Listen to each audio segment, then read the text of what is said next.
gracias,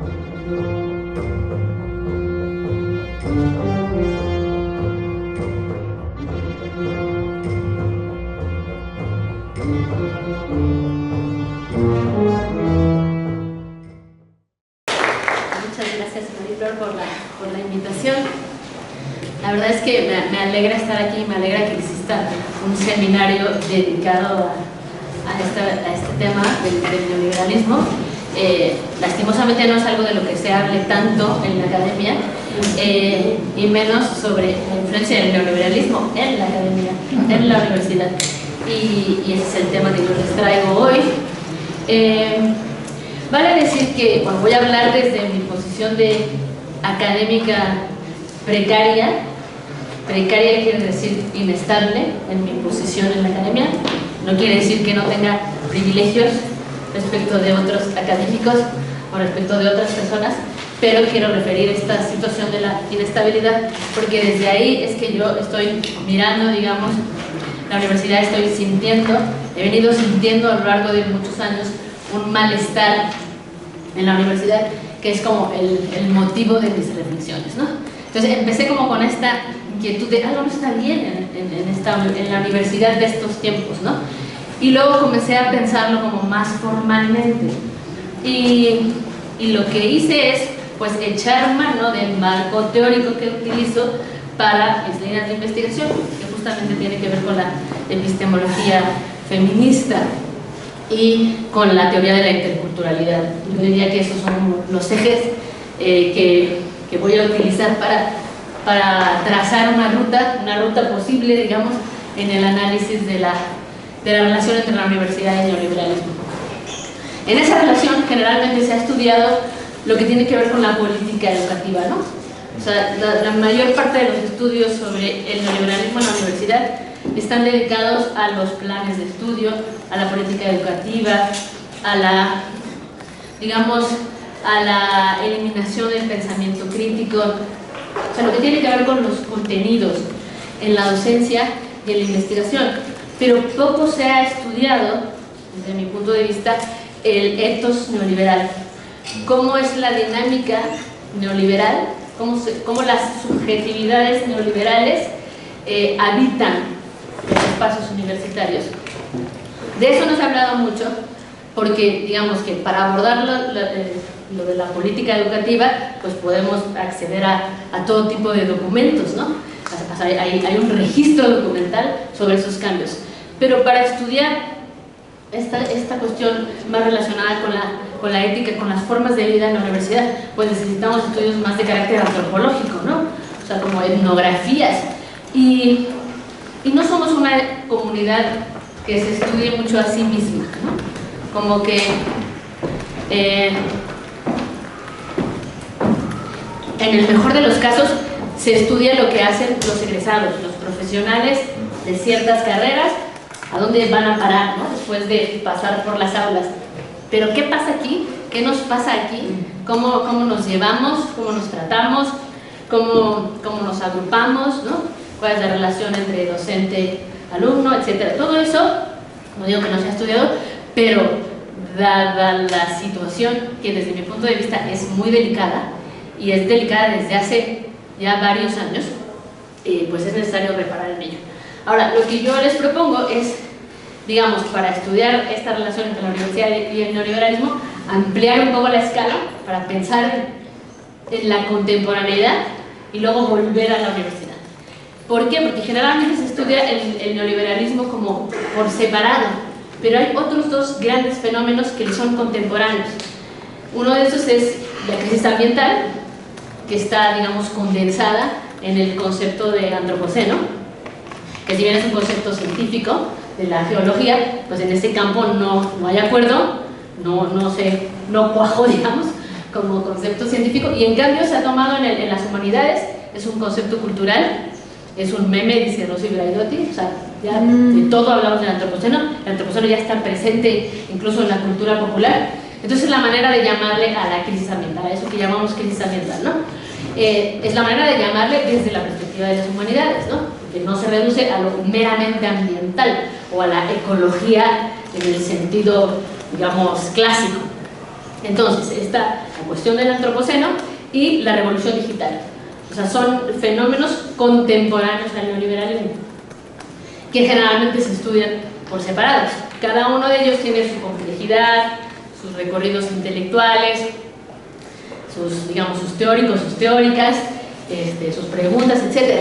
Pero hay una convergencia entre ellos. Y yo por eso les sugerí que leyeran esta introducción al libro de Braidotti, de Rosy Braidotti, que es una filósofa feminista italiana, que ha hecho su carrera en Holanda. Y bueno, ella con este planteamiento de lo posthumano dice, bueno, hay algo que ella denomina convergencia posthumana, ¿no? Que es justamente el cruzamiento entre la crisis ambiental y la revolución digital. El neoliberalismo está implícito en todas sus reflexiones, ¿no? O sea, uno no va a decir que no le va a dar un lugar específico porque atraviesa todo. Entonces, ella dice, esta convergencia entre la revolución digital y la crisis ambiental ha, digamos, abierto un umbral en la historia humana y comenzamos la historia posthumana. Y acá posthumano quiere decir, primero, pues lo primero que hace como feminista es distanciarse de otras narrativas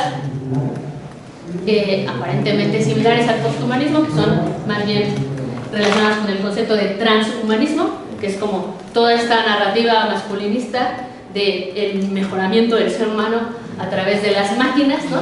O sea, es una narrativa masculina porque al final refuerza esta idea muy moderna de la potencia del ser humano para transformar la naturaleza, ¿no? Entonces ella dice, no, eso no es el posthumanismo. Mi posthumanismo, dice, es asumir esta convergencia y repensar lo humano. O sea, este umbral en el que nos encontramos abre otra vez la pregunta de qué es lo humano, qué cuenta como humano, quién es el humano de esta era. Dice, no podemos darlo por hecho porque en esta era que vemos expresiones terribles de lo humano, lo inhumano, digamos, en su máximo esplendor, también vemos que no todas las vidas humanas cuentan, ¿no? Que la dignidad no es universal, y no solo entre humanos, sino incluyendo también a los no humanos, ¿no? Los otros vivientes, ¿qué papel juegan en esta coyuntura? Esta coyuntura nos ha obligado a pensar a esos otros existentes, ¿no? O sea, nos dimos cuenta en esta coyuntura que no somos los únicos habitantes de este planeta, tenemos compañeros de otras especies, y ellos también, digamos que sufren las consecuencias de nuestras decisiones. Y ahí ya se abre toda una discusión del paso de la política a la cosmopolítica, ¿no? Entonces, este es el posthumanismo de Braidotti. Dice, bueno, vamos a repensar lo humano, la relación entre el ser humano y la naturaleza, entre el ser humano y los otros seres vivos, y entre el ser humano y las máquinas, ¿no? O sea, también las máquinas tienen agencia, las máquinas también forman parte de la historia. En ese sentido, digamos que el posthumanismo de Braidotti converge con la idea del cyborg de Haraway, que había planteado en los años 80, y que también, digamos, tanto en Haraway como en Braidotti está presente esa ambivalencia de la revolución digital. Y es ambivalente porque, digamos que lo mismo es la promesa de una vida nueva, de una serie de posibilidades para el ser humano de resolver problemas a través de la digitalidad o de las tecnologías de información, pero también abre nuevas formas de opresión. Ya Haraway lo había planteado en el manifiesto Cyborg con la idea de la informática de la dominación, que básicamente significa que esta revolución de información va a colocar de nuevo a las mujeres, a los sujetos feminizados, racializados, en el peor lugar de la cadena de información, digamos, ¿no? Esos sujetos son quienes van a llevar la peor parte de la revolución digital, asumiendo desde entonces que la revolución digital tendría consecuencias, o sea, que no sería todo magia y diversión, ¿no? Y eso es importante de decir, porque cuando hablamos del mundo digital, hay como esta idea de que al ser una tecnología intangible, no tiene consecuencias en la materialidad de los cuerpos y en la materialidad de la Tierra. Y lo que hemos visto es que sí que lo tiene, ¿no? O sea, la digitalidad tiene una huella ambiental altísima, altísima.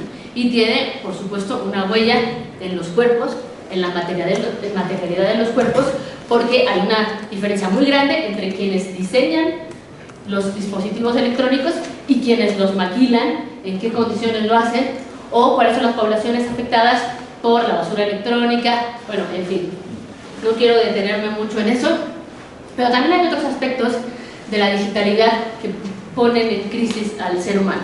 Tienen que ver con o sea, después de que pasó la euforia de qué emoción la revolución digital, podemos superar las distancias del tiempo, perdón, las barreras del tiempo y el espacio, y podemos conectar a todo el mundo. Después de esa euforia que duró, digamos, un par de décadas, pues nos damos cuenta que hay la amenaza del control y la vigilancia, de la homogeneización cultural y sobre todo, que tiene que ver con el tema donde quiero ir, la cuestión de la atención, ¿no? Los dispositivos digitales, hoy sabemos que capturan nuestra atención. Entonces, hay una cuestión ahí de crisis del pensamiento, ¿no? Y acabo de echar mano también de otro teórico que me parece que coincide mucho con Braidotti, que es Bernard Stiegler. Stiegler dice que el antropoceno, es decir, esta crisis ambiental, no es más que la posibilidad de destrucción del ser humano, yo diría, y de otros seres vivos, por el ser humano a través de la técnica. Porque la técnica, dice él, es un fármaco, es remedio y es veneno, es ambivalente. Entonces, si pensamos en cómo, o sea, cuando él dice eso se está refiriendo a todas las tecnologías modernas, a todo el desarrollo tecnocientífico moderno. Hay un papel, digamos, en esta crisis de la tecnología.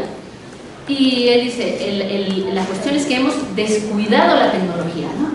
Como tiene este carácter, digamos, tóxico, ese carácter tóxico es el que no hemos sabido ver, hacernos cargo, ¿no? Nos hemos concentrado demasiado en su carácter positivo, ¿no? En lo novedoso, en las posibilidades que abre. Pero, ¿y el lado tóxico? Él lo refiere como olvido de la técnica.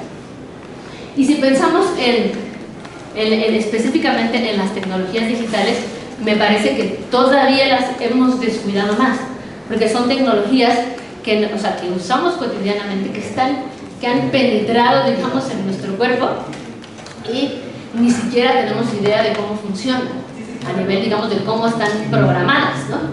Es decir, usamos constantemente tecnologías cuyo diseño no conocemos. Y eso no es una cosa menor, digamos, como sociedad, como colectivo humano, ¿no? Entonces, bueno, para explicar un poco esta relación entre el neoliberalismo, el antropoceno y la revolución digital, vale decir que lo que esa convergencia refleja es la amenaza a la vida. O sea, es un umbral, porque estamos en un momento en que la vida misma está siendo amenazada. No la vida en sí de humanos y no humanos, sino la vida como sistema autoorganizado. La posibilidad de hacer ensamblajes entre entidades para, digamos, sostener la vida. Esto se ve claramente en el mundo biológico por la extinción, ¿no? La crisis ambiental en la que estamos supone extinción de muchos seres vivos, ¿no? Animales y plantas, y supone también de nuevo, un umbral para el ser humano, ¿no? O sea, ¿en qué ser humano nos estamos convirtiendo en esta era de amenaza a la vida y de descuido generalizado? Esa es una de las cuestiones que llaman la atención, ¿no? El antropoceno y el neoliberalismo se caracterizan por la falta de cuidado generalizada, por la negligencia más básica, más brutal, ¿no? Si lo dejáramos con Hannah Arendt, diríamos que la banalidad del mal ha estallado, ¿no? Se percibe una falta de sentido de responsabilidad. Me refiero a todos los espacios de la vida, ¿eh?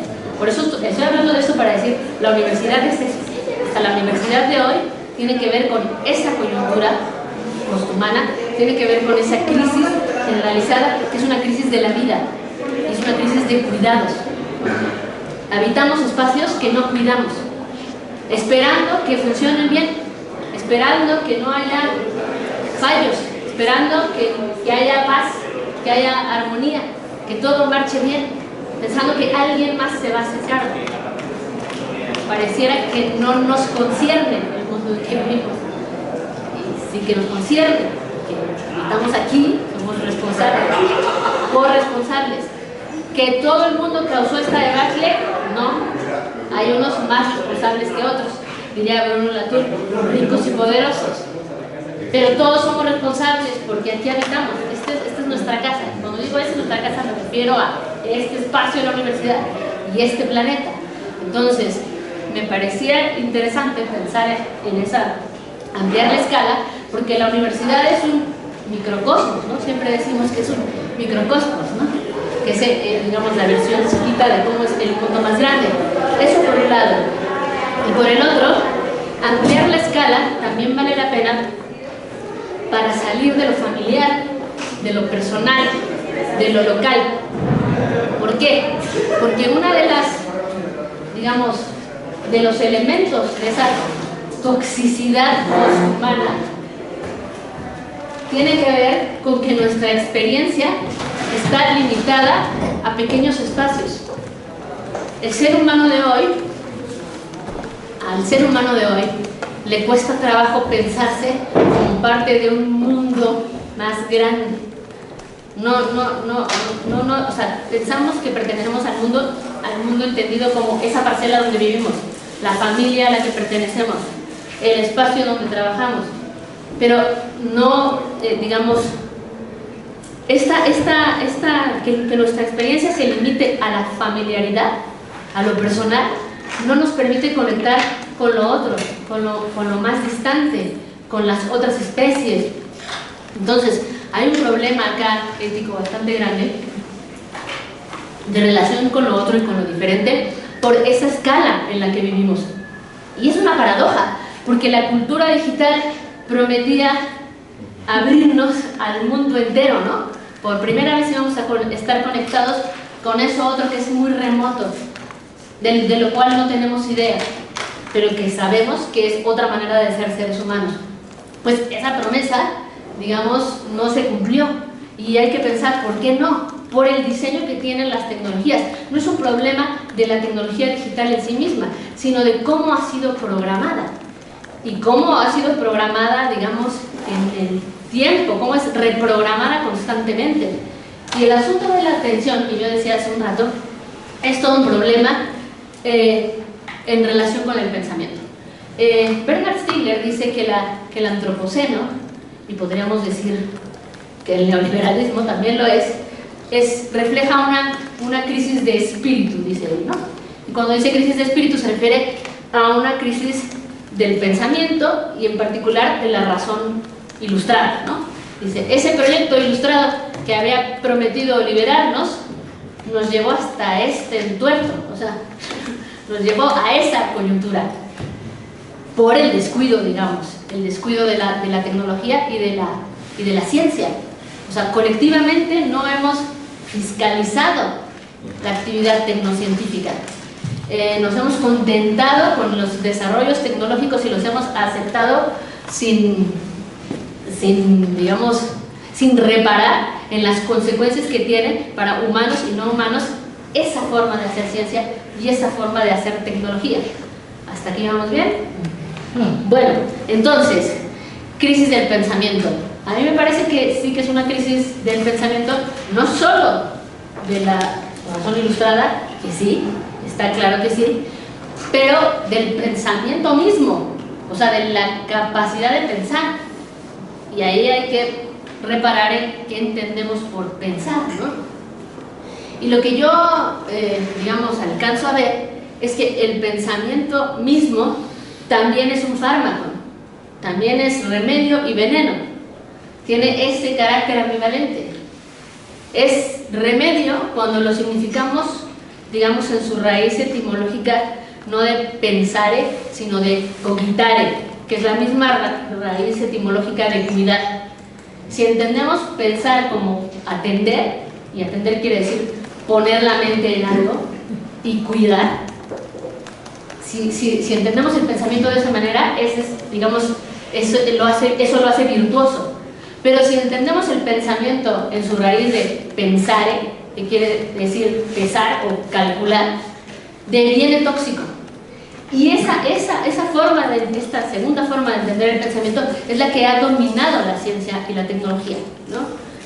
Que ha implicado lo que Donna Haraway dice, refiriéndose a la ciencia moderna, la traducción del mundo a un asunto de códigos, ¿no? Lo que hizo la ciencia moderna fue convertir la realidad en datos para poder manipularla, ¿no? Para poder intervenir en la naturaleza. Esa manera de entender el pensamiento, desde mi punto de vista, es tóxica. Trae todas estas consecuencias que dije hace un momento. En cambio, me parece que vale la pena tomar esta otra raíz y empezar a considerar el pensamiento como atención. ¿Y eso qué significaría en un espacio como el nuestro, en el que estamos ahora?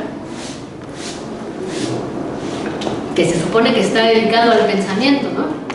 Digamos, todos los seres humanos pensamos todo el tiempo, ¿no? No hay una separación entre el tiempo de la vida y el tiempo del pensamiento. Pero el pensamiento también tiene este carácter formal, ¿no? Que es lo que hacemos en las universidades, el pensamiento en relación con el conocimiento, ¿no? Con lo que llamamos conocimiento. Entonces, vale la pena preguntarse qué pensamiento estamos activando en la universidad contemporánea. ¿Cómo lo estamos entendiendo y cómo está operando eso? Y a mí me parece que, bueno, es claro que este carácter tóxico está presente, sobre todo diríamos en la investigación, ¿no? La investigación, incluso en humanidades, se ha vuelto hipertecnificada, ¿no? Hasta los conceptos más afectivos que hemos construido se vuelven técnicos, como por ejemplo vulnerabilidad, ¿no? Vulnerabilidad es un concepto bastante interesante. A mí me gusta mucho cómo lo trabaja Judith Butler para decirnos, no es que somos vulnerables en sí, no existe la vulnerabilidad en sí misma, existen condiciones que vuelven a las personas y a los otros seres vivos vulnerables, ¿no? O sea, la vulnerabilidad es inducida. Entonces, bueno, este concepto que podemos abordar desde una perspectiva filosófica, poniendo atención, entendiendo el pensamiento como atención, pero ¿qué pasa digamos, en las humanidades y en las ciencias sociales? Que eso se convierte en un criterio de investigación que tiene una serie de indicadores, y entonces ya no importa tanto pensar en qué significa que vivamos en un sistema que nos vuelve vulnerables, para, en cambio, hacer un registro de vulnerabilidades, como si no estuviera en juego la vida misma, ¿no? Como si no estuviéramos en esta crisis vital y en esta crisis de cuidados que estamos. A mí me gustaría que cuando pasemos a la conversación habláramos de esto. A lo mejor les parece muy exagerado lo que yo planteo, pero a mí me parece que la universidad de hoy no puede ser distinta de lo que pasa en el mundo, y es un espacio falto de cuidado, ¿no? No hay atención, no hay responsabilidad, ¿no? Digamos, no quiero decir que todo sea terrible, por supuesto que no, hay, yo creo que resistencias, y hay momentos en que estamos más presentes a lo que ocurre, pero hay otros tantos en los que pasamos por alto un montón de cosas que no están bien, ¿no? Hay digamos, malestar, hay malestar porque hay agravios, o sea, porque la universidad neoliberal, además de tecnificar el conocimiento, tiene también características de un mayor autoritarismo. Es algo que también se ha estudiado ahí. De hecho, el concepto de neoliberalismo autoritario, de un académico que se llama Ian Bruce, y él dice, bueno, él explica eso para la realidad europea, pero me parece que podemos pensar cómo eso se relaciona con nuestra realidad. Él dice que a raíz de la crisis del 2008, de la crisis económica del 2008 en Europa, digamos, todos los espacios de socialización se volvieron más autoritarios para contener la protesta social. Digamos, en la medida en que las políticas neoliberales se volvieron todavía más crudas y vino esta oleada de protestas en Europa, que sí, que se contuvieron a nivel macro, a nivel de Estado y policía, eso por un lado. Pero lo interesante del concepto de este señor es esta parte que nos dice que esa forma de contener la protesta, ese autoritarismo, se infiltró en la vida cotidiana, en todos los espacios de socialización. Y me parece que la universidad es uno de esos espacios donde vemos gestos autoritarios, ¿no? Profesores más autoritarios, autoridades o funcionarios, funcionarias más autoritarios. Pareciera que no hay espacio para disentir, ¿no? Insisto en que yo estoy hablando desde la realidad que he experimentado en el escenario donde yo trabajo. A mí me gustaría saber si ustedes perciben lo mismo o yo estoy exagerando. Pensaría que no, porque he tenido esta conversación con personas de otras universidades, de otros países, y hay digamos, acuerdo en esto, ¿no? Quizá lo que pasa es que lo hemos normalizado, ¿no? O sea, que no, digamos, no reparamos en que eso ha sido inducido, ¿no? Que ese devenir autoritario no es una casualidad. Valdría la pena que pensáramos en cómo, en particular en esta universidad o en México, esto se expresa. Entonces, quería volver a este asunto del pensamiento. O sea, hay una crisis del pensamiento porque se ha tecnificado. Luego, el neoliberalismo, de suyo, promueve la ignorancia, ¿no? Pensemos en lo que hacen los medios. O sea, en esta era neoliberal, los medios ya no solo manipulan, sino que mienten directamente, ¿no? O sea, construyen, digamos, realidades a modo, y además de que el neoliberalismo también es contrario a la educación. Pensamos en toda la política educativa, ¿no? de privatización, ¿no? De reducir el espacio de la educación pública, los cambios en los planes de estudios, todo esto que dice, pero también está esta cuestión del pensamiento en la digitalidad, ¿no? Yo les decía, la digitalidad, digamos, bloquea la atención. No solo es que roba la atención, no es que estamos en nuestros dispositivos en vez de estar en otro lado más significativo, es que al estar ahí se bloquea nuestra capacidad de atender, de estar presentes, ¿no? Al menos es la tesis de Agustín Valle, un filósofo argentino que conocí gracias a Camila, y él me parece una de las tesis más convincentes de lo que está en juego con la digitalidad. No es que, no es que la digitalidad de suyo sea perniciosa, pero la forma en la que está diseñada y digamos, la forma en la que induce nuestra conducta es la que nos está llevando a ese bloqueo de la atención, ¿no? Entonces, él dice, Agustín Valle, si estamos ahí constantemente buscando actualidad, o sea, estar al día en lo que está pasando, ¿no? Dejamos de estar presentes. Y si no estamos presentes, ¿cómo es que se manifiesta la realidad? O sea, hay aquí una crisis también del sentido de realidad. No solo de la capacidad de pensar, sino del sentido de realidad. Y si en medio de eso tenemos a los medios construyendo, digamos, unas verdades a medias o totalmente en la, ¿cómo se llama esto? En la posverdad más absoluta, pues, ¿cómo percatarnos de lo que acontece, ¿no? De lo que acontece y de lo que nos acontece? Y vuelvo acá al planteamiento de Braidot y de lo posthumano, ¿no? Si este límite entre la crisis ambiental y la digitalidad nos está llevando a pensarnos, ¿qué papel juegan las humanidades en eso? ¿Y qué estamos haciendo en los espacios universitarios dedicados a las humanidades? ¿Cómo estamos pensando desde nuestros campos, desde nuestros saberes, esta coyuntura? ¿Y cómo la estamos pensando, sí, digamos, en un nivel filosófico, pero también cómo la estamos pensando en un nivel afectivo? O sea, reconociéndonos parte del fenómeno, sabiendo que nos atraviesa cotidianamente. ¿Hasta aquí vamos bien? Bueno, yo estaba pensando en, bueno, para que no parezca que todo es pesimismo, porque no lo es, o sea, me parece que, digamos, asumir el problema. Me gusta mucho esta idea de Donna Haraway cuando habla de la crisis ambiental, en su libro dedicado a la crisis ambiental, que se titula Seguir con el problema. Esta idea de ella se refiere a, no basta con analizar el problema o entender el problema, en este caso el problema ambiental. Yo me quiero referir aquí a este problema mucho más amplio que lo meramente ambiental. Si se trata de quedarnos con el problema, o sea, digamos, abrazar la problemática en la que vivimos para desde ahí reparar.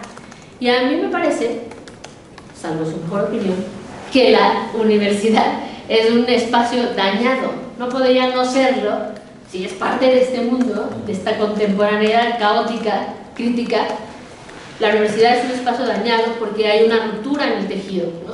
Porque hay este autoritarismo que hemos asumido, porque el conocimiento se ha tecnificado, porque hay un aumento de las violencias entre pares.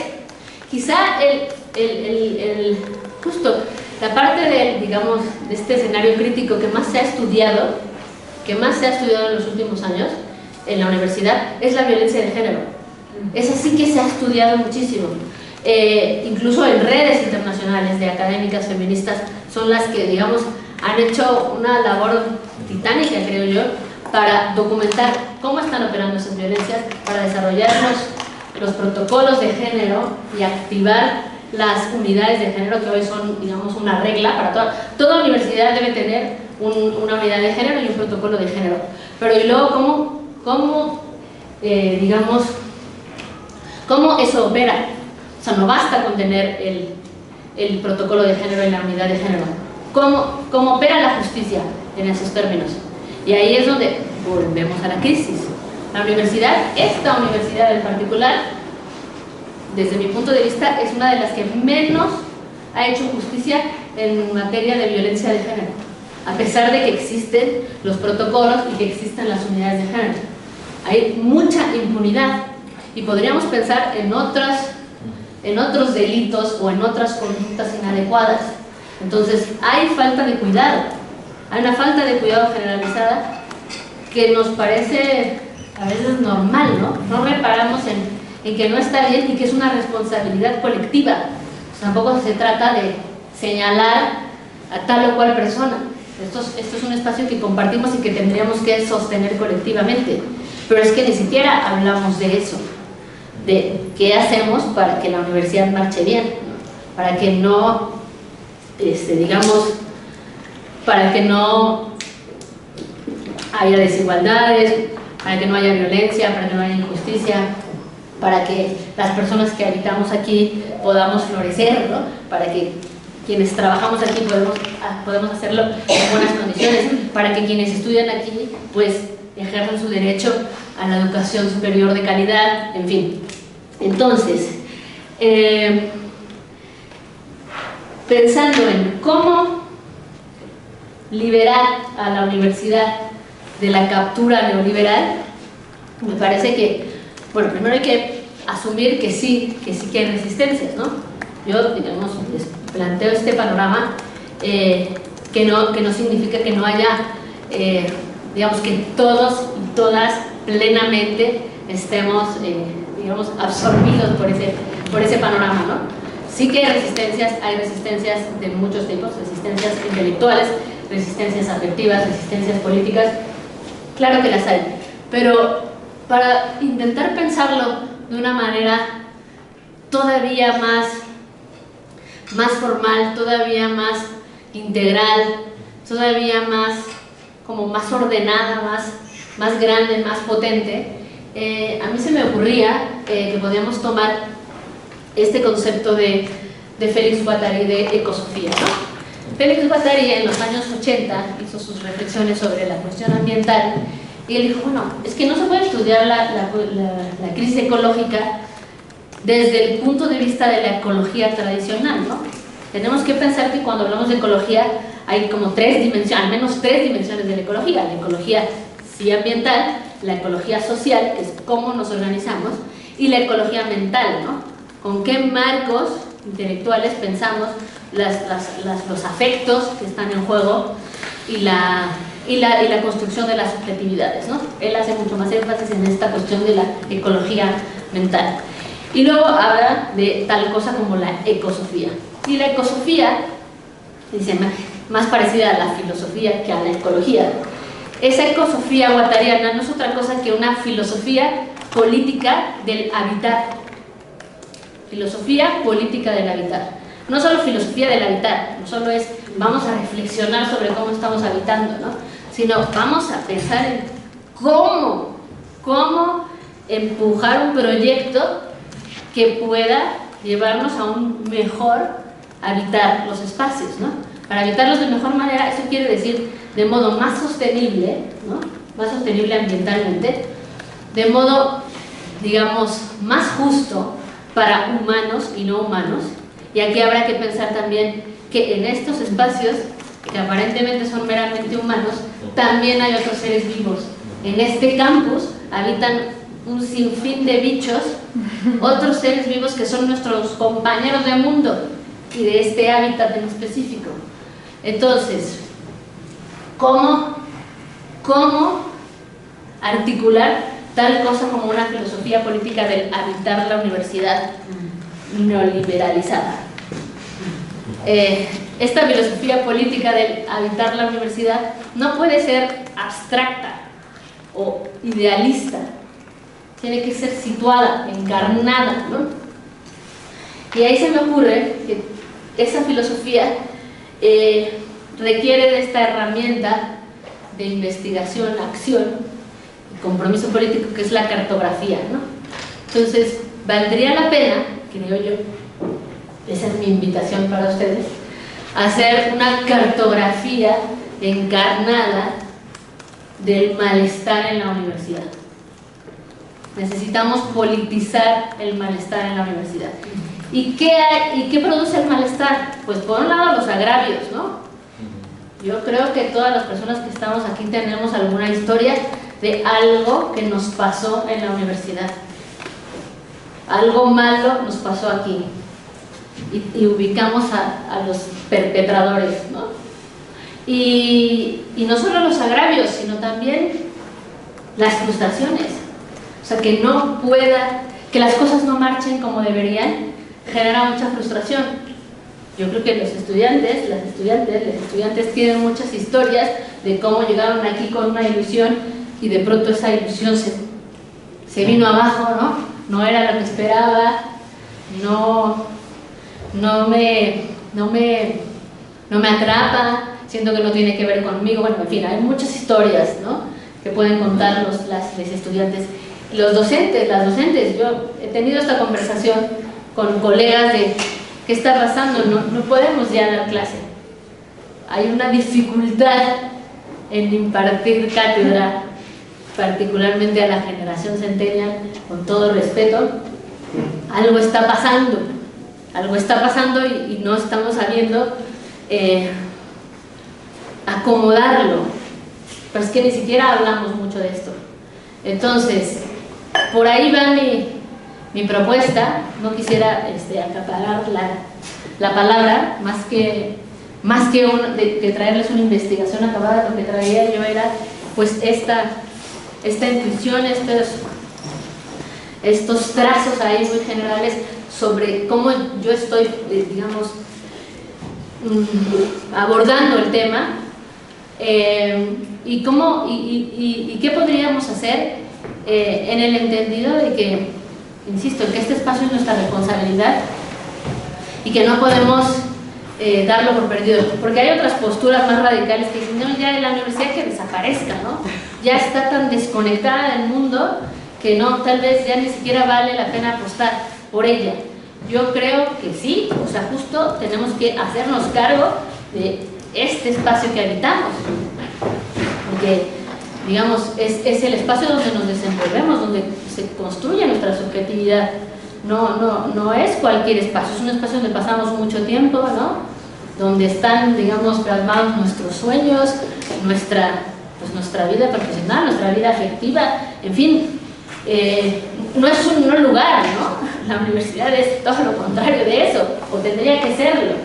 Entonces, bueno, a mí me gustaría escucharles y, digamos, abrir un diálogo a partir de esto, cómo lo están viendo, cómo lo están sintiendo también. O sea, pensarlo también es sentirlo, ¿no? De hecho, vale la pena convocar a los afectos sobre esto que nos pasa, si es que creen que nos pasa. Pues ya está, hasta aquí lo dejo.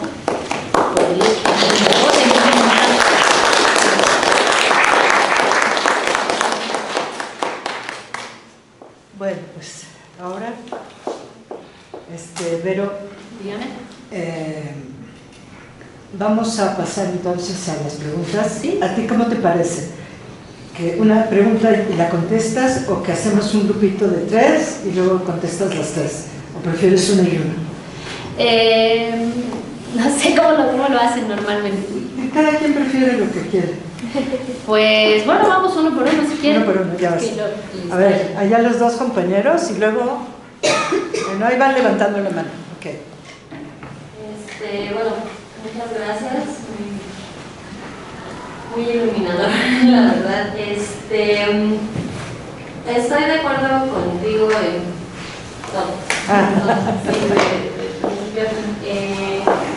Sí, no creo que sea como una inquietud que solo se genera como a nuestra generación porque somos muy quisquillosos, o ciertas generaciones de los que nacimos como finales de los 80, principios de los 90.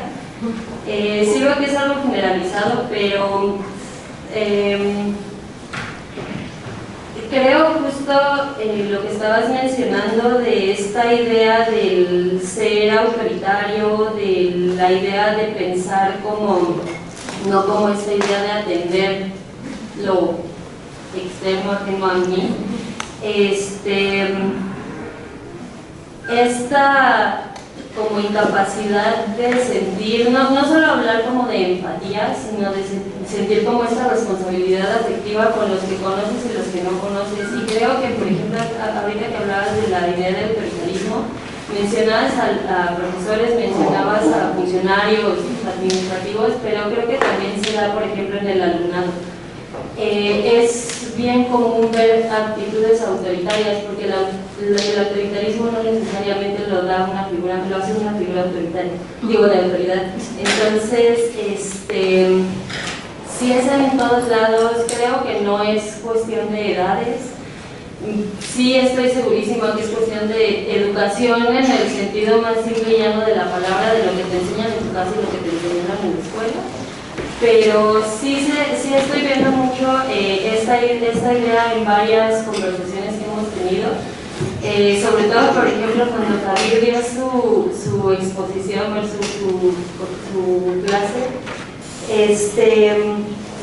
él hablaba mucho del amor, ¿no? Entre otras cosas, pero sobre todo como esta idea del amor como forma de resistencia de todo lo que nos está como sucediendo.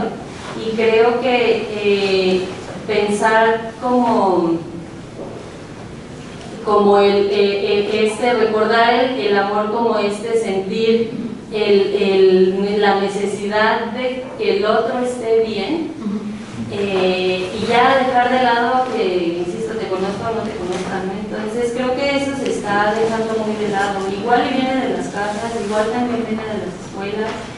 La idea de sociabilidad también cambió mucho, ¿no? Esta idea de que todo sea por medios digitales, incluso sin la pandemia, ¿no? Como tal del COVID no fue, ¿no? Porque ya es la idea del internet, o sea, a los que nacimos a finales de los 80 les tocó muy jóvenes todo el desarrollo del internet, pero a los más jóvenes ahorita sí les tocó ya estando ahí, entonces su forma de socializar es bien lejana. Y hablabas justo de esta idea de que estén distantes y que solo como si te interesa algo, te interesa lo que esté cercano, y a veces no es que esté cercano en el sentido de que esté al lado de ti, porque puede que con tu vecino seas un desgraciado, pero con el que estás hablando por internet seas un amor, ¿no? Entonces creo que sí se está olvidando como esta idea de conectar con el otro aunque ni lo conozcas. Y esto que están sintiendo tú, la gente con la que hablas, creo que sí se está generalizando y no es cuestión de edades, sino más bien ya olvidarnos de literal amar al prójimo, ¿no? Aunque no lo conozcas. Y sí, pues más bien iba por ahí. Si acaso tendría una duda, sería cómo ves el hecho de que la toxicidad en los medios digitales, justo que no se trata, pero para no caer en la censura o en las limitaciones autoritarias de quién sabe quién es, ¿cómo no caerían en eso al momento de limitar este tipo de desarrollo de actitudes no amorosas, no activas? Muy interesante todo lo que dices. Bueno, me encanta que traigas a colación el tema del amor, que sí, efectivamente, Cari trabaja y que yo creo que tiene todo que ver con el manifiesto de los cuidados, ¿no? Con pensar el cuidado como el paradigma político que nos puede sacar de la crisis, que nos puede permitir justamente hacernos cargo de la crisis, ¿no? O sea, entendiendo quizá el cuidado como la práctica del amor, ¿no?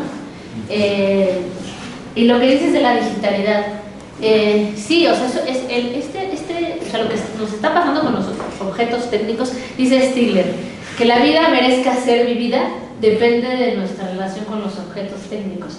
Entonces, la relación que estamos teniendo con esos objetos digitales es tóxica, o sea, eso ya cada vez es más evidente, pero ¿cómo hacernos cargo de eso de manera colectiva sin que eso implique gestos autoritarios? Es un gran planteamiento. O sea, no podemos resolverlo obligando a la gente a no usar, digamos, los dispositivos, ¿no? O autolimitándonos, poniendo, o sea, es algo que debemos resolver colectivamente y para eso tendríamos que hablar, o sea, tener muchas conversaciones, hacer un registro también de lo que hacemos, ¿no?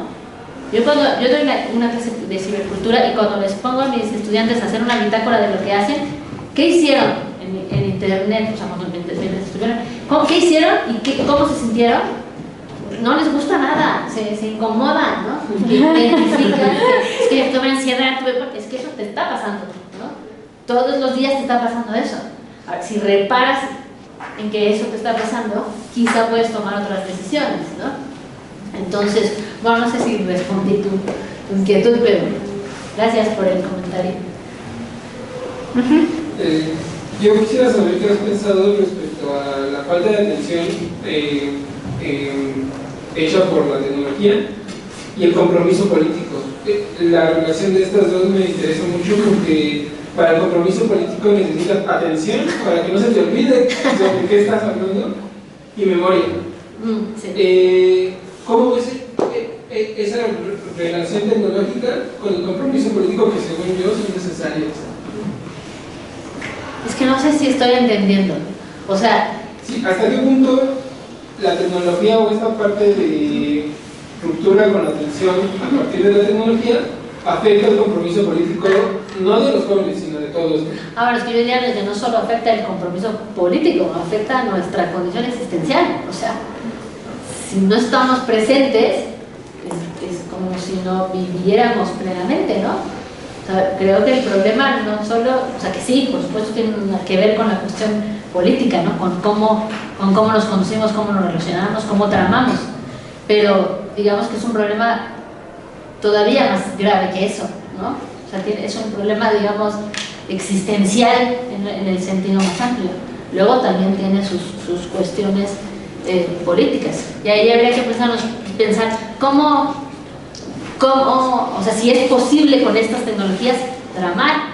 Hasta hace poco pensábamos que sí, porque todavía no llegábamos a esta crisis de la atención, pero una vez que ya estamos ahí, o sea, ¿qué va a pasar? ¿Qué va a pasar con la actividad política, con todo lo que implica la creación, ¿no? O sea, es un problema mayúsculo, ¿no?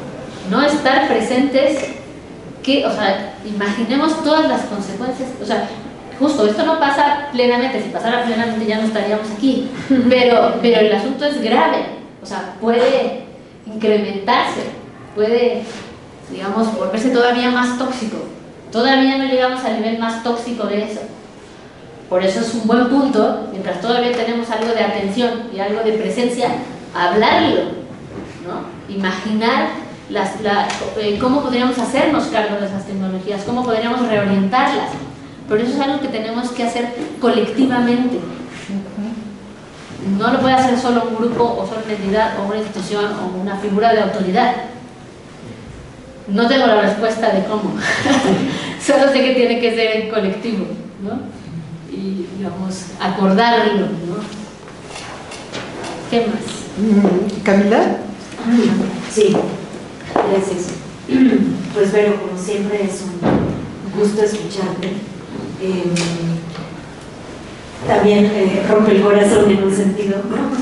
Porque pues planteas cosas difíciles, pero bueno, es un gusto escucharte. Y también planteas toda una apuesta en afirmativo, ¿no? También, no solamente. Pero yo te quisiera preguntar muy en concreto, ¿por qué no renunciar a la universidad? ¿Por qué? O sea, yo tengo mi opinión de por qué no hacerlo, ¿no? Pero quisiera saber tus razones. Se ha planteado y mostrado tanto que efectivamente reproduce lógicas terribles en este espacio, ¿no? Se han planteado espacios postuniversitarios, se han planteado dinámicas, sí, también de aprendizaje y enseñanza, pero también de colectivización en la academia, que ya no tengan que ver con la universidad como tal, porque sus lógicas son, traen las peores, ¿no? Dinámicas de la modernidad, incluso de la Edad Media, y mejor otro espacio. ¿Por qué no? ¿Por qué seguir insistiendo con este espacio? ¿Por qué no dejarla atrás? ¿Cuáles son tus, en lo concreto, no? Porque de esa forma entonces también vinculado con cómo entonces se resiste al neoliberalismo en la academia, pero en lo concreto, en lo fáctico y en lo logístico casi, ¿no? ¿Cómo? Bueno, pensaría muchas cosas, o sea, tendría muchas respuestas juntas, ¿no? O sea, una de ellas es porque no se la vamos a dejar a la derecha, o sea, ¿no? Porque hay que resistir, o sea, porque es un laboratorio. O sea, digamos, en esta convergencia posthumana se está replanteando la vida toda, ¿no? O sea, como, digamos, repensar la comunidad, lo que hacemos en este mundo, no solo a nivel intelectual, sino materialmente, ¿no? O sea, lo que cultivamos, por así decirlo, ¿no? Los modos en que tejemos. Y la universidad es un espacio, digamos, para muchas personas es el espacio que hemos conocido. O sea, yo difícilmente me veo en otro lado. Como que llevo tantos años aquí, ¿no? O sea, aquí, digamos, mi devenir está muy relacionado con la universidad.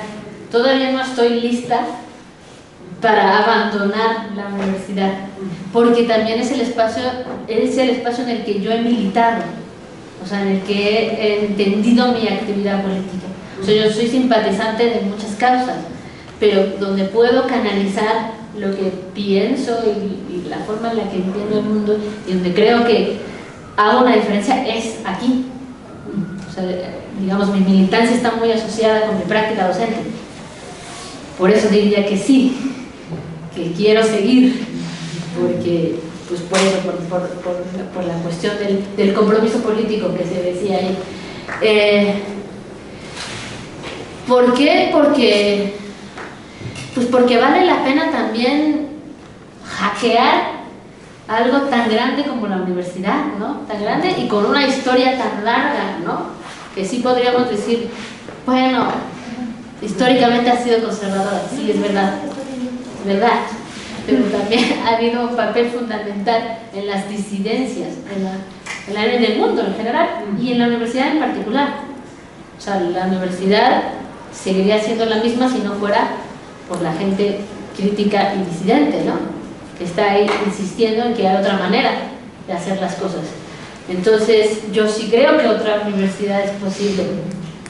También creo que es un proyecto muy grande y extenuante.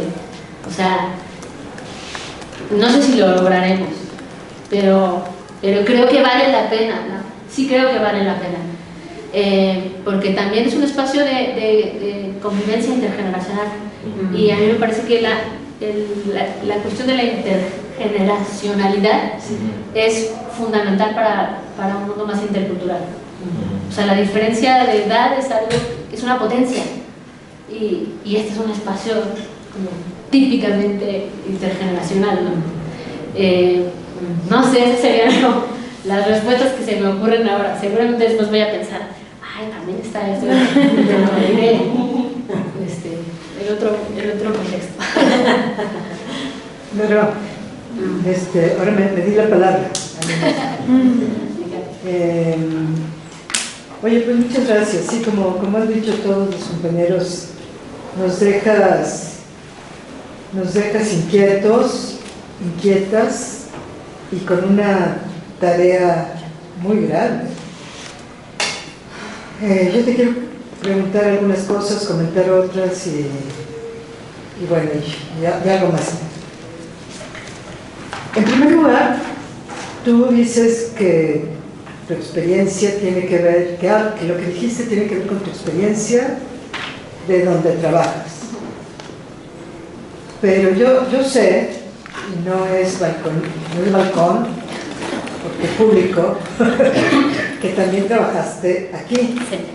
Me gustaría saber si tu experiencia aquí es igual que la que es allá. Esa es una cosa. Luego, la otra cosa es que tú hablaste, que me parece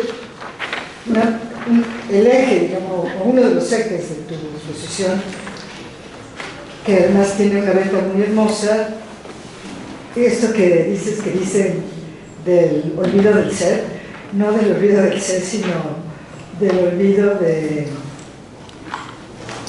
qué? Del olvido de la técnica. De la técnica, sí. Y del olvido de nuestros espacios, ¿no? Y que nos hemos descuidado. Entonces, me gustaría preguntarte ¿de qué descuido se trata? O más bien, ¿quién descuida? Porque pienso que del lado de los empresarios, de los que fabrican, de los que inventan, fabrican, desarrollan y venden todos los aparatos, no hay ningún descuido, sino más bien pienso que hay una clara intencionalidad de que pase lo que está pasando y de que la atención efectivamente sea capturada al máximo posible. Entonces, cuando hablas de cuidar, ¿a quién te refieres? ¿A las víctimas? ¿A los que somos víctimas, digamos, de la situación? Bueno, esa es la segunda cosa. Y la última, me gustaría recoger tu llamado a esta idea de hacer un libro con las experiencias de todas, todos, acerca de nuestros malestares en la universidad, y me gustaría que aquí entre todos y contigo pensáramos la manera de hacerlo mientras haya universidad. Capaz que después no va a haber, pero que a lo mejor les podemos ingeniar una manera de hacerlo, con o sin autoridades, con o sin apoyos. Entre todos a lo mejor podemos hacer algo, porque es una idea muy hermosa. Gracias. Aquí. Bueno, lo primero, sí, yo primero fui docente en esta facultad. Bueno, yo estudié aquí, ¿no?, desde la licenciatura. Amo la facultad, me encanta. Bueno, siempre tuvo también sus cosas que no me gustaban, por supuesto, pero sí noto una diferencia en esa otra sede de la UNAM. Incluso una diferencia entre las distintas sedes de la UNAM en Yucatán. Pero también yo no he estado en estos años en la facultad, entonces no sé si ha tenido claro, también algún cambio, ¿no? Pensaría que en algunas cuestiones seguramente sí, ¿no? Pero sí, digamos, esta parte como de la crítica, como de tener un poco más de compromiso, ¿no? con las comunidades de las que hablamos. A mí me parece que en la puntada hay más que ese compromiso. Tampoco es que sea generalizado, o sea, sí noto que siempre ha sido como ciertos grupos, o sea, digamos, quien hace investigación crítica es una minoría aquí y en el mundo entero, y eso es una cosa que estudia detenidamente Braidotti precisamente. O sea, en este libro de lo posthumano, ahí apunta lo primero sobre que el neoliberalismo también, digamos, es antiintelectual, ¿no? Promueve el antiintelectualismo y se pelea con la teoría, y eso se ha visto, o ella dice que eso se nota, digamos, en las universidades, ese ninguneo de las investigaciones críticas, ¿no? O sea, hay una casi guerra contra las posturas críticas, contra lo que ella denomina epistemologías radicales, que sería pues marxismo y sus derivados, postestructuralismo, feminismo, teoría queer, teoría crítica de raza, teoría colonial, postcolonial, bueno, todas estas que están de alguna manera emparentadas, ¿no? Entonces, ella sostiene que sí que hay una guerra, son, digamos, las personas que investigan esto tienen menos financiamiento, son hostilizadas, o sea, ese fenómeno sí está pasando a nivel mundial. O sea, lo que quiero decir es que en esta universidad neoliberal hay o sea, la manera de resistir intelectualmente no es poca cosa. O sea, defender estos programas, estos seminarios, escribir desde ahí, también es todo un tema. O sea, la publicación científica también se ha vuelto, bueno, el proceso de la publicación científica se ha vuelto una verdadera proeza, porque también hay gestos autoritarios y de censura entre editores y dictaminadores de artículos científicos. Ese es otro drama del que podríamos hablar, ¿no? Otra cara también del descuido, y ahí entro al tema de qué es cuidar. A mí me gusta mucho la definición del cuidado que está en este libro del Manifiesto de los Cuidados, ¿no? Cuidar es proveer las condiciones políticas, económicas, culturales, afectivas, para que humanos y no humanos florezcan, básicamente, ¿no? Entonces, cuando yo digo hemos descuidado, me refiero a todas las personas que formamos parte de esta comunidad. Tenemos una responsabilidad en su buen funcionamiento, y cuando digo que descuidamos es que damos por hecho que ahí está y va a operar, y no es así. O sea, los espacios se sostienen con gestos muy concretos, con gestos de cuidado. Y el descuido, yo lo he notado muchísimo en la docencia. Bueno, he escuchado o sea, verdaderos dramas en mis estudiantes del abuso de profesores, ¿no? Que les insultan, bueno, fuera de la violencia de género, en la violencia machista, que es todo un tema en específico. Sí, profesores poco gentiles, si no es que patanes, esta falta de cuidado que yo mencionaba en lo que implica someter un artículo a una revista. O sea, he notado mucho que con el pretexto de la objetividad te lanzan dictámenes muy poco amables, que una nota hasta cierto rencor, ¿no? Como que les molesta que escribas lo que escribes, ¿no? Hace unos meses recibí un dictamen en el que yo decía algo del neoliberalismo, y decía el dictaminador o dictaminadora: ¿por qué dicen puras cosas malas del neoliberalismo? O sea, eso decía el dictamen. Yo no daba crédito, de verdad. En fin, o sea, podría contar muchas historias, ¿no? Y yo creo que todos y todas tenemos historias. El asunto es que yo siento que hemos sufrido en soledad este malestar, ¿no? O sea, a veces, a lo mejor sí hay ciertas cosas que nos parecen muy graves, o qué sé yo, que sí ponemos en común, pero otras tantas las callamos, y creo que eso es negligencia. Bueno, no sé si eso responde la pregunta. ¿Cuál era la última? Lo de cómo hacemos. No, lo del libro que me ¿Cómo parece activamos hermoso. eso? Sería padre que si algunos de ustedes tienen algunas ideas, que nos comuniquemos entre todos y bajo tu dirección, tu orientación, tu guía, capaz que podemos hacer algo lindo antes de que se acabe la universidad, yo digo. A mí me encantaría, me parece que lo necesitamos. Ajá. Me parece. Bueno, creo que mi experiencia sí es un poco diferente a la de mis compañeros, porque yo estudié una carrera en el ITAM. Entonces, a mí me tocó que una compañera mía se suicidara después de un examen, porque los profesores fueron extremadamente violentos con ella. Y pues esa semana, cuando todos nos enteramos, hicimos una reunión como una ofrenda. Y me acuerdo que al final lo que terminamos haciendo fue hablar de cómo nos sentíamos, porque pues es una universidad que sí está atravesada por el neoliberalismo.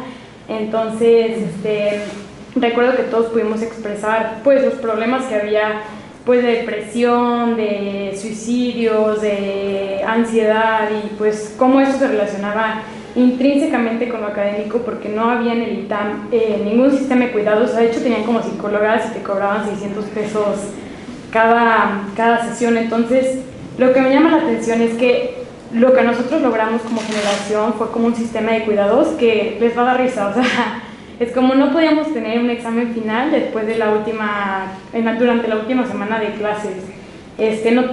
Ya no podíamos tener exámenes o los sábados en la mañana o los viernes de 9 a 10 de la noche. No nos podían ya quitar el tendedero, tenían que respetar como las protestas feministas. Y bueno, lo que empezamos a hacer algunos alumnos fue organizar muchos círculos de paz, como que nos dimos cuenta que estábamos muy solos, que no había forma de tratar ciertos temas con una guía, porque pues obviamente eran problemas ya muy fuertes. Entonces como que empezaron a dar muchos diplomados gratuitos de cómo elaborar círculos de paz, de dónde vienen, de justicia restaurativa.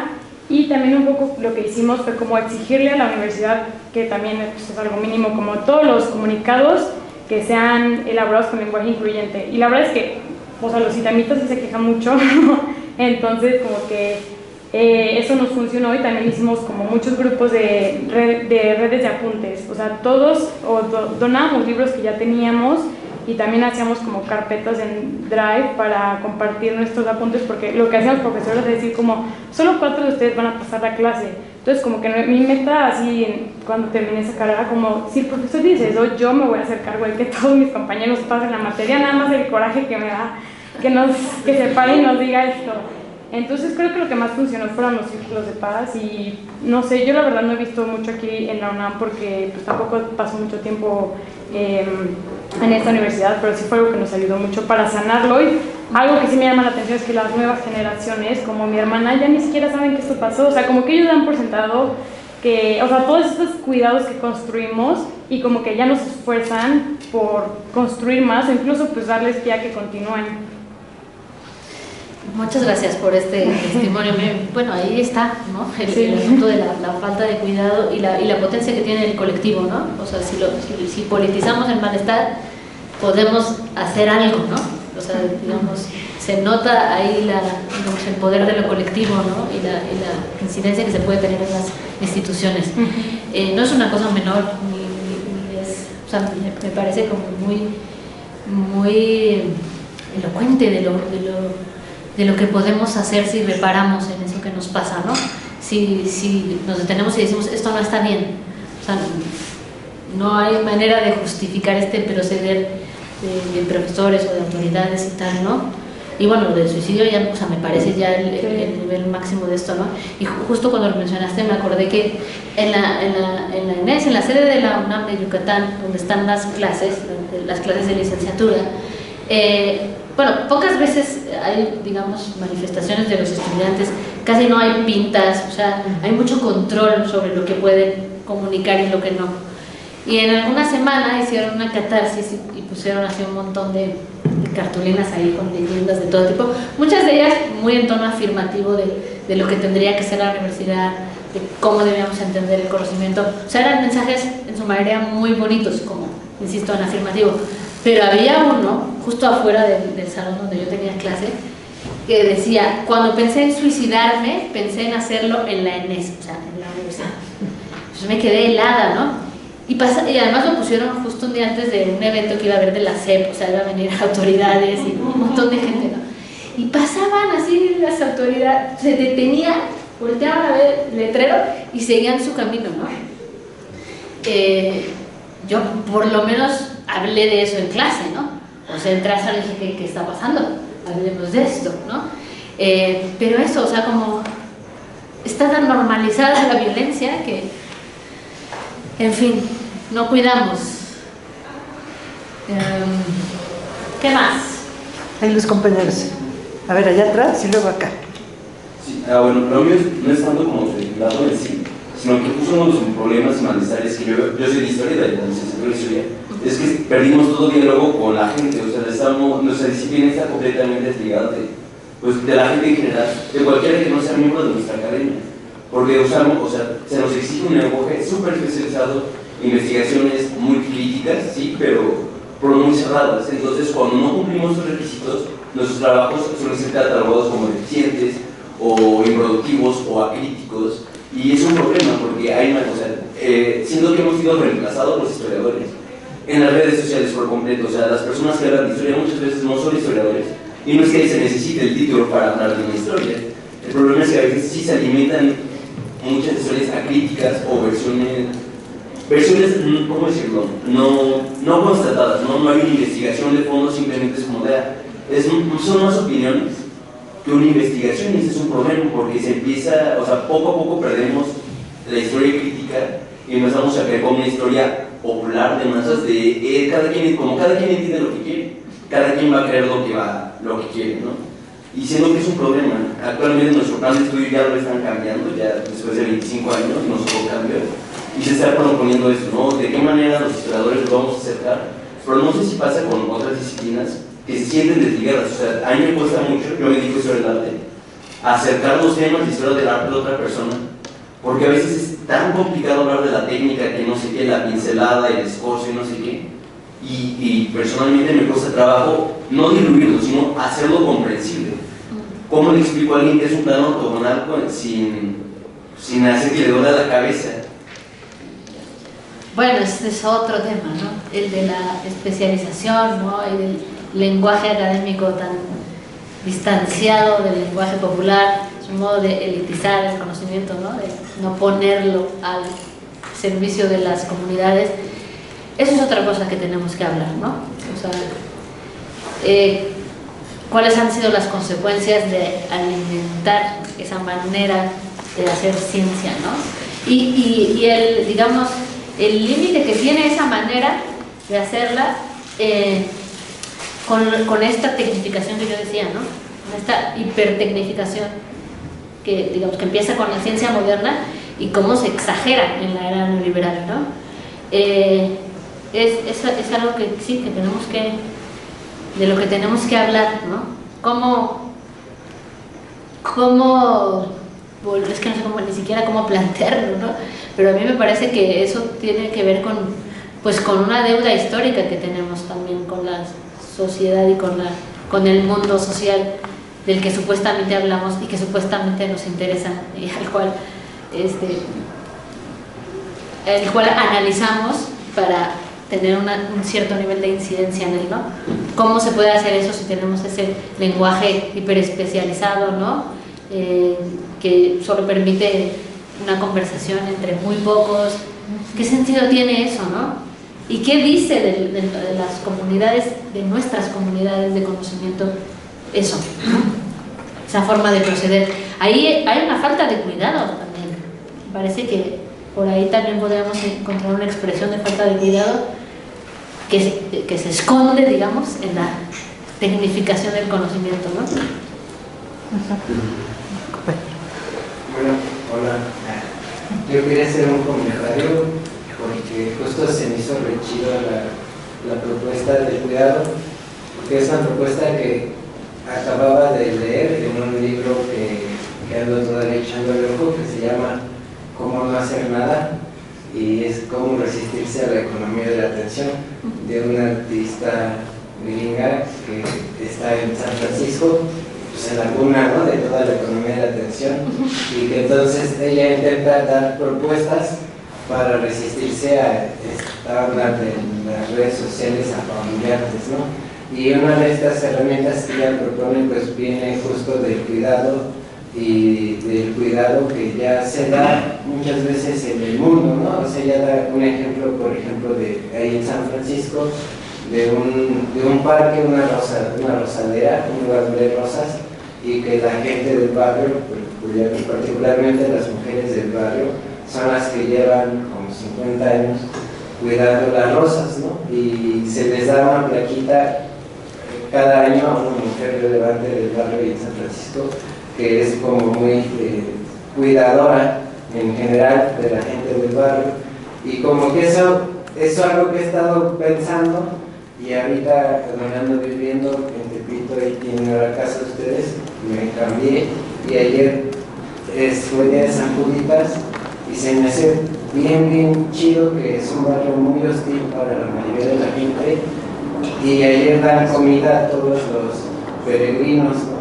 En un horario que ya son las 11:30 de la noche, en un barrio bravo, y va cruzando la gente con sus sanjuditas, y entonces está comida, y que se replica el 12, que es también paso para ir a la villita, y que creo que son dinámicas de cuidado en lugares bien hostiles, ¿no? O sea, en lugares donde aparecen descabezados de los meteoritos, ¿no? O sea, cosas horribles de violencias neoliberales que cruzan la ciudad de forma muy violenta, pero que también existen tejidos comunitarios que, más allá de si soy católico o no, mi reconexión con la religión, son cuidados colectivos, como decir, va, ten unos tamales, ten pan de la ideal, ¿no? La livianote, ya vas a llegar a San Hipólito, ya, por estas fiestas, ¿no? Y eso se me hace bien lindo, y ya como conectando con la universidad, me acuerdo que cuando yo empecé a estudiar aquí, antes de la pandemia, la maestra Carmen Rovira nos dijo que la filosofía se hacía en los pasillos. Cuando éramos alumnos de primeros semestres, nos dijo, no se hace leyendo y como escribiendo y siendo doctos, ¿no? Sino que platiquen en los pasillos, ¿no? Ahí es donde van a hacer la filosofía, su labor filosófica. Y como que es algo que fue un comentario así muy casual de una clase, pero como que se me quedó un montón, ¿no? Ese comentario de ella, que pues en realidad era la maestra más grande que existía en la facultad en ese momento, y pues hay una forma de pensar bien distinta todavía, ¿no? Como de una época muy pasada, y fuera como de estas dinámicas de los liberales, ¿no? Que nos decía, la filosofía se hace en los pasillos, muchachos, ¿no?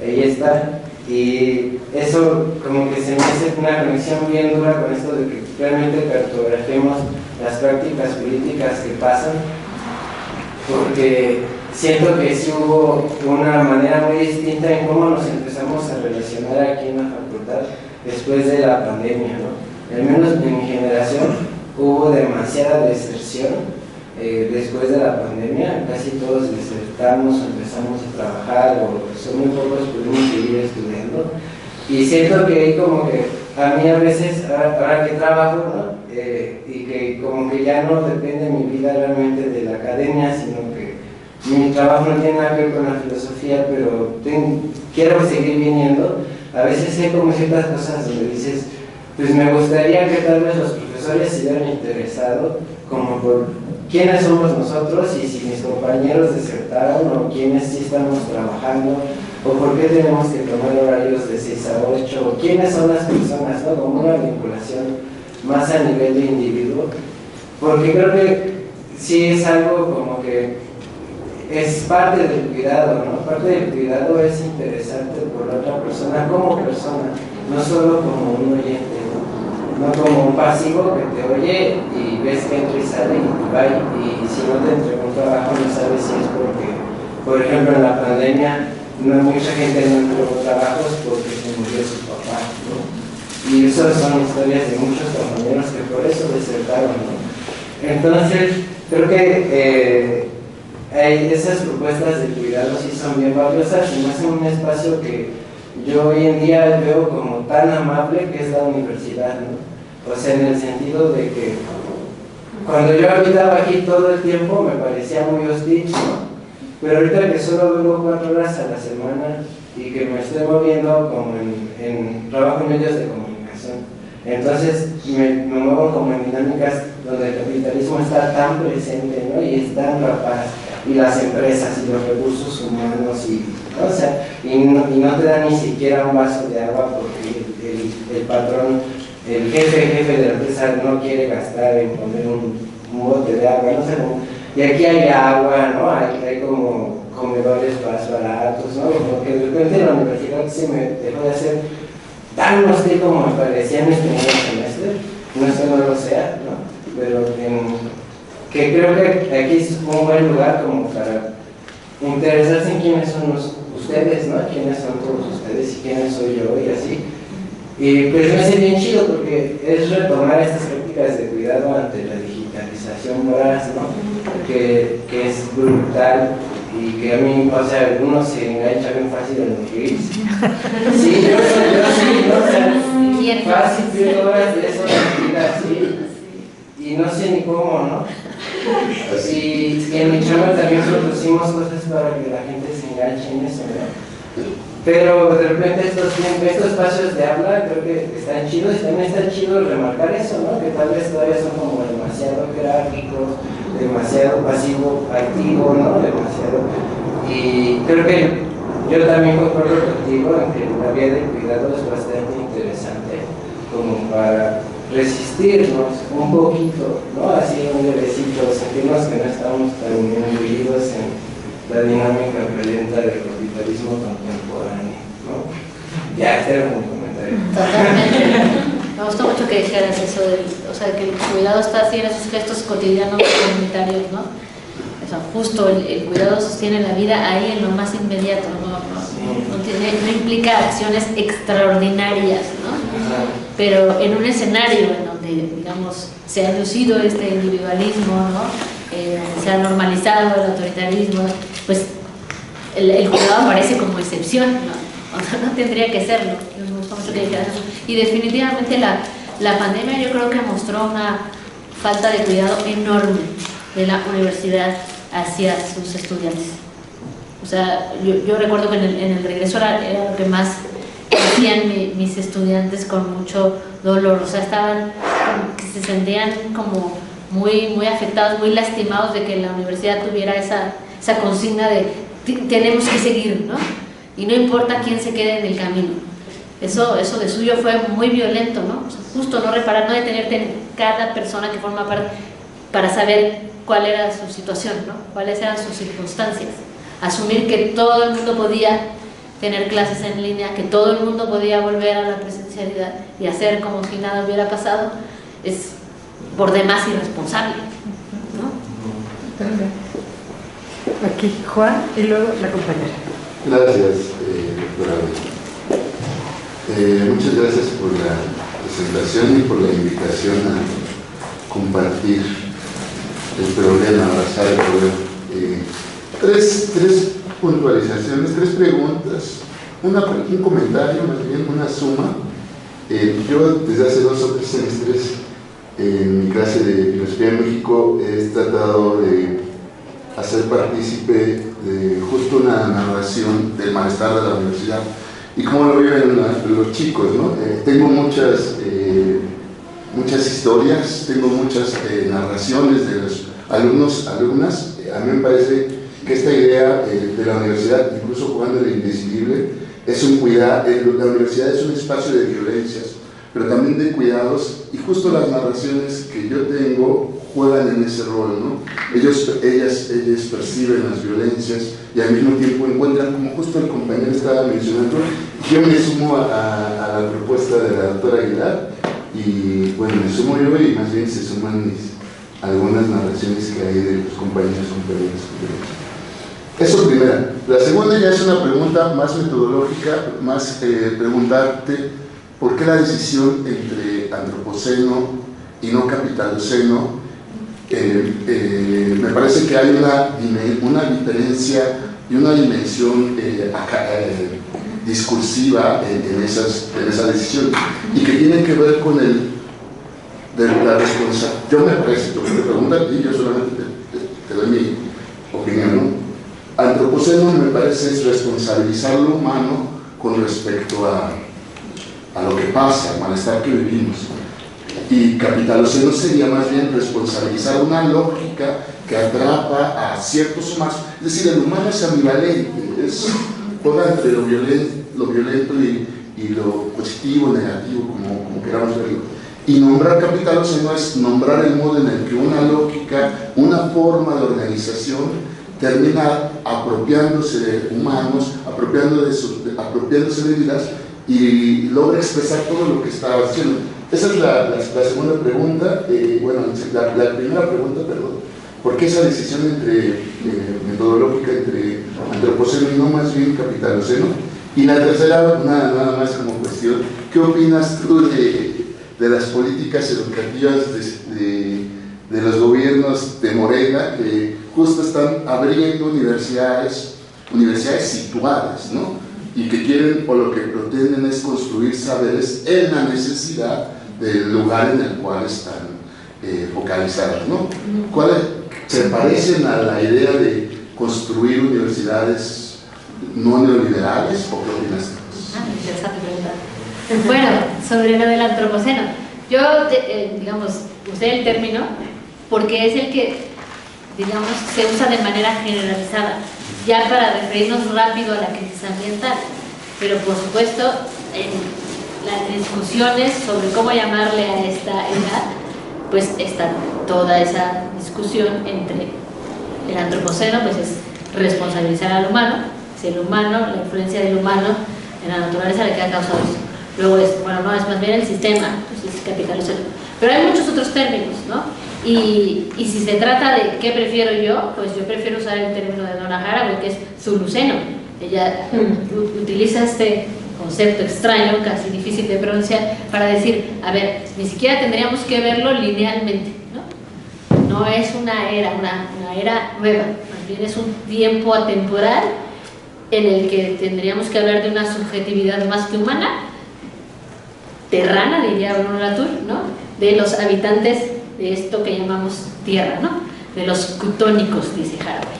Entonces, para pensar no en el desastre, no en el umbral, sino en la revitalización, la regeneración de la vida, en la apuesta por la vida. O sea, el término zuluceno es afirmativo. A mí ese es el que me gusta, ¿no? O sea, si yo tengo que elegir, elijo ese. Pero decía, o sea, utilicé aquí el antropoceno porque es el más popular, por así decirlo. Pero sí, gracias por la precisión. Y luego, sobre las universidades, bueno, yo de entrada pensaría que es una manera de hacerlo diferente, ¿no? O sea, eso no lo habíamos visto. Luego, si son universidades postneoliberales, habrá que ver, preguntándonos por el cuidado. O sea, si el paradigma comunitario, ¿no?, feminista, decolonial y eso, que supuestamente tienen, opera en la cotidianidad. Si se corresponde con cómo se conduce la institución, cómo se tratan las personas que están ahí. Eso está por verse, ¿no? Bueno, ya se puede apreciar, por supuesto, ahí está funcionando, pero valdría la pena ver, ¿no?, cómo lo están llevando, ¿no? Cómo están gestionando el propio modelo educativo, cómo están abordando estos planes de estudio diferentes, la relación con la comunidad. Me llama la atención, bueno, en el caso de la Universidad Rosario Castellanos, que ahora la mayor parte de los estudiantes que van ahí es su primera opción. O sea, está funcionando, está atrayendo a la gente. ¿Por qué?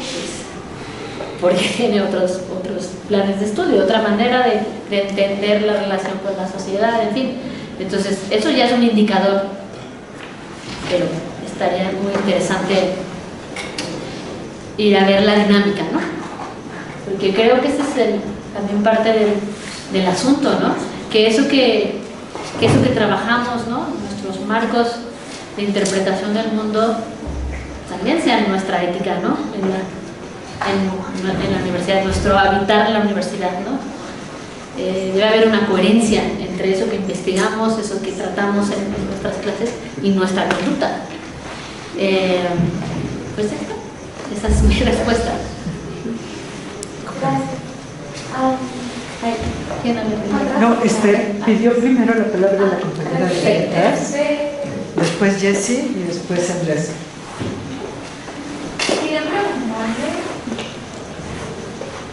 es que yo, por ejemplo, ando de lo de Instagram, en los reels, me pasa mucho que cuando empezó a pasar el cuando se estaba cocinando, consumía mucho como el contenido que era para empezar como campañas de educación a las personas que era, no sé, compañeros, o su parte de salida para...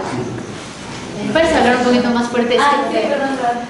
El punto es que me produce mucho contenido y llegó un punto en el que, bueno, pasas por... No hace mucha tristeza y como siente... ¿Cómo se dice cuando? Impotencia. Y así. Pero mucha gente luego termina por cansarse de luchar por cosas que no les parecen directamente. Porque al final pasará, no solamente, no todavía, no directamente. Entonces mi pregunta era como... Yo quería hacer un texto para un congreso que era como sobre devenir otra edad, para poder como luchar en cosas que parecieran como directamente, pero que lo harán, como las manifestaciones y cosas así. Entonces, ya cuando usted piensa que... Estoy muy nerviosa para participar. Pero si usted piensa que la lucha siempre, desde la academia, por ejemplo, siempre incluye a otros grupos. O sea, como una lucha, por ejemplo, la que hay en Puebla, o Veracruz, o en Chiapas, o en Palestina, o si usted piensa que es necesario como, sí, como, no sé si tenga sentido de venir de esta edad, o sea, como sentir esas otras luchas para poder incluirlas desde nuestro espacio, escribir. Sí, yo creo que ese es un gesto responsable, ¿no? Abrazar esas luchas, definitivamente, ¿no? Sí, ¿cómo no hacer, cómo no cansarnos?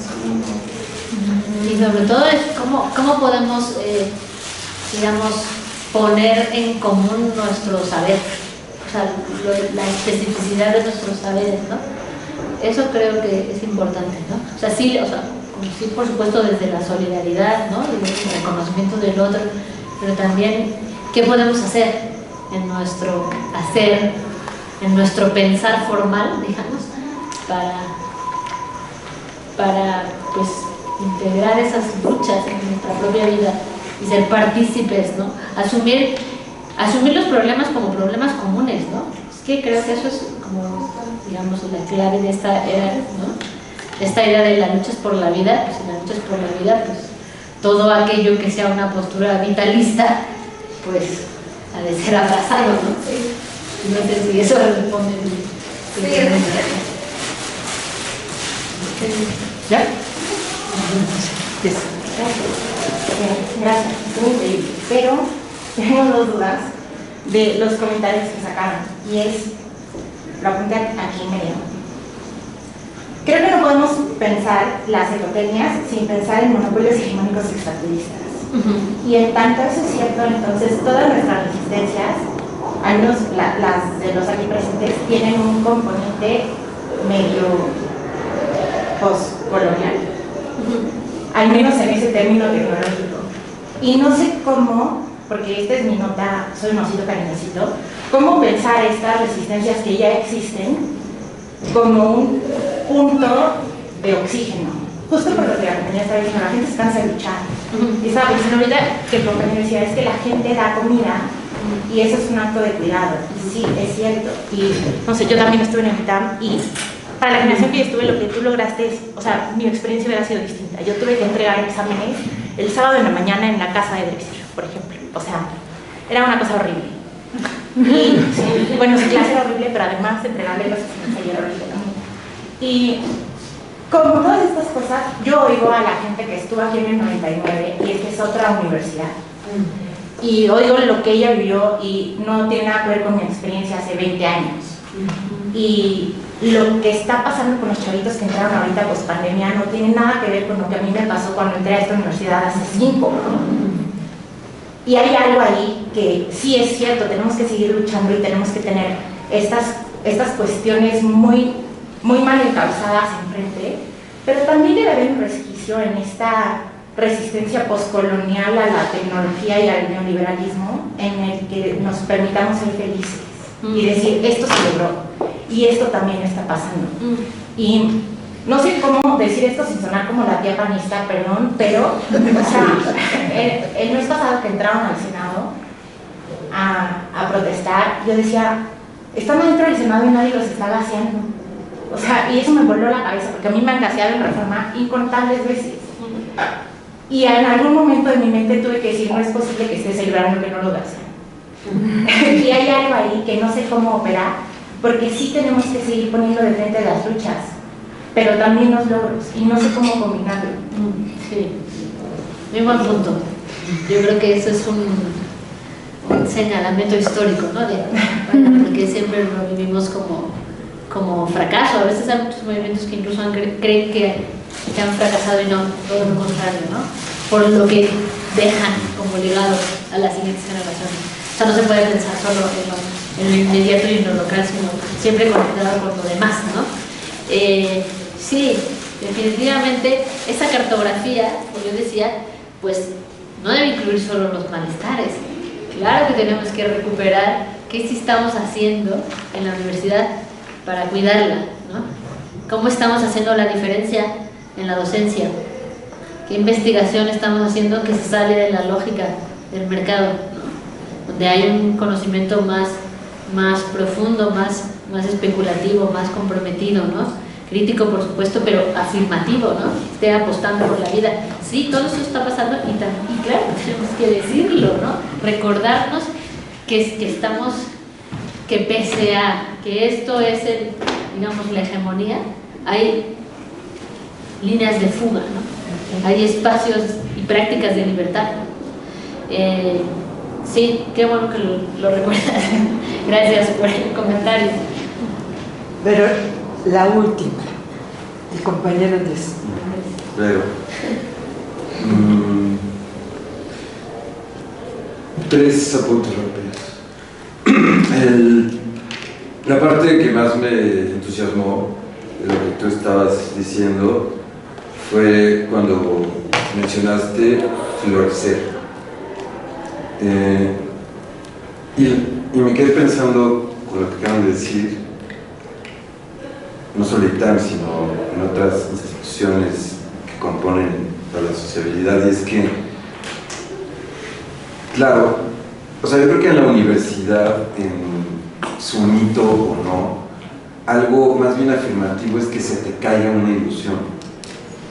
Es decir, es el lugar en el que te confrontas con la diferencia de algún modo, y entonces las ilusiones que tú te haces respecto a ti o respecto al mundo, de algún modo son permeadas por otros puntos de vista, por otras sensibilidades. Y esa caída de la ilusión, que a mi gusto es de lo mejor que puede haber, contradictoriamente a lo que se puede pensar, supone al mismo tiempo que puede haber un espacio de oxigenación, o si lo quieres expresar de otra forma, de deseante. Y el deseo es muy diferente a la ilusión. Y con el deseo es importante, de algún modo, enmarcar el espacio en el que puede ser escuchado, recibido, elaborado y sobre todo sostenido. Entonces, claro, el momento en el que es posible plantear la pregunta por cuáles son los vínculos o los intermitencias, porque también así es, deseantes en la universidad, pero en cualquier lado, pues me parece importante porque da como otro aire, ¿no? al pensamiento, pero a la producción de cualquier cosa, ¿no? Eso es uno que me pareció interesante, es florecer. Por otro lado, me llama la atención que mencionabas que la universidad ya no es, y decías como marcas históricas, que tenían que ver como la universidad ya es mera tecnología, etc. Pero yo diría cuando no, en primer lugar, y si las universidades modernas, que son pues, los como herramientas en las que estamos, pues vienen esencialmente como el correlato del discurso del amo o el discurso del Estado-Nación. Muy interesante porque, pues claro, ahí el Estado-Nación requería un correlato que sostuviera el saber y las mitologías de sus orígenes, que fue lo que financió a Foucault y a O'Gorman y a quien quieras, ¿no? Entonces, lo que me llama la atención es que pues, la falla de origen de la universidad es precisamente su carga teológica. Y como le hagamos, digamos, ese es como viene, digamos, su mancha. Y quería apuntar eso porque la gran pregunta es, bueno, ¿y cuándo no fue pues, tecnológica y así de feroz, bajo otras vías, ¿no? O sea, por supuesto, no es lo mismo que siglo XIX, etc.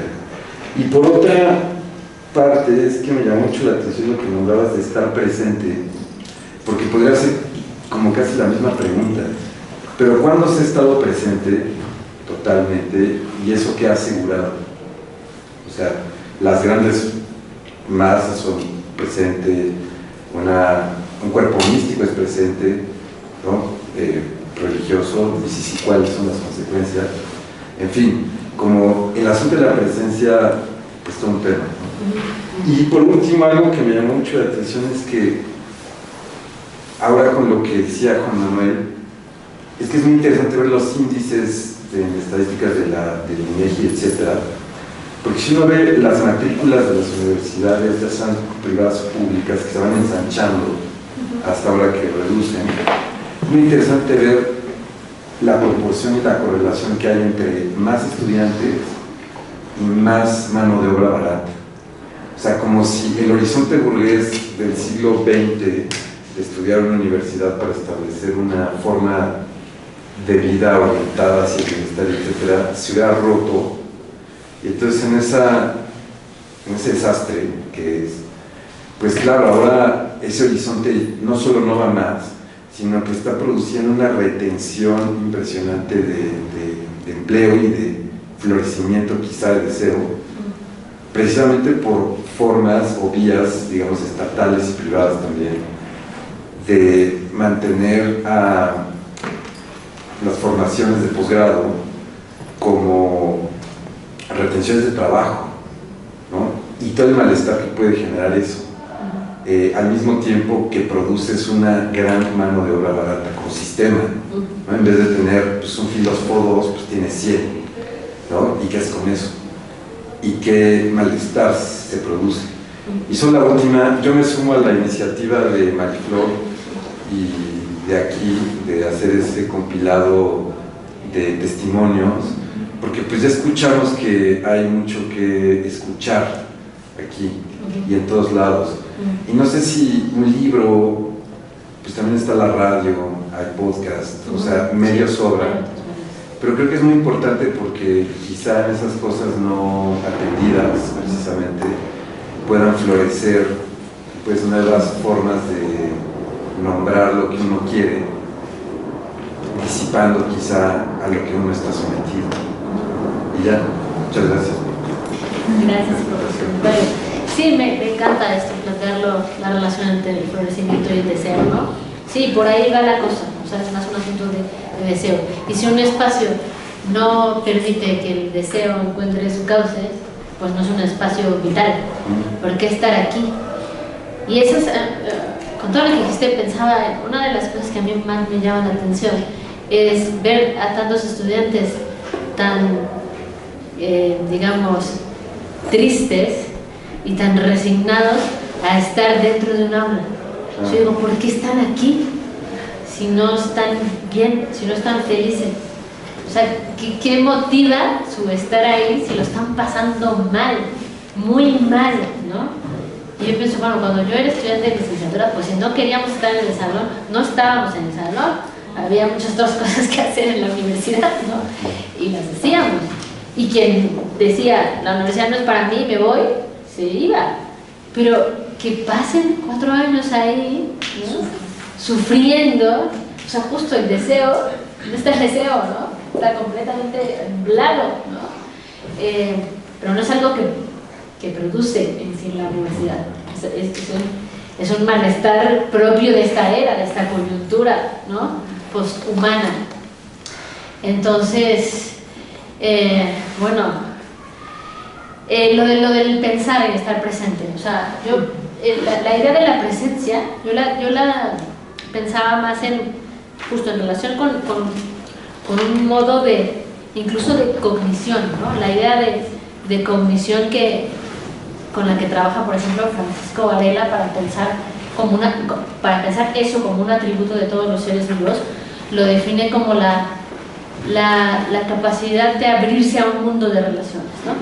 Estar presente es ser capaz, estar dispuesto y disponible, digamos, para conectar con lo otro.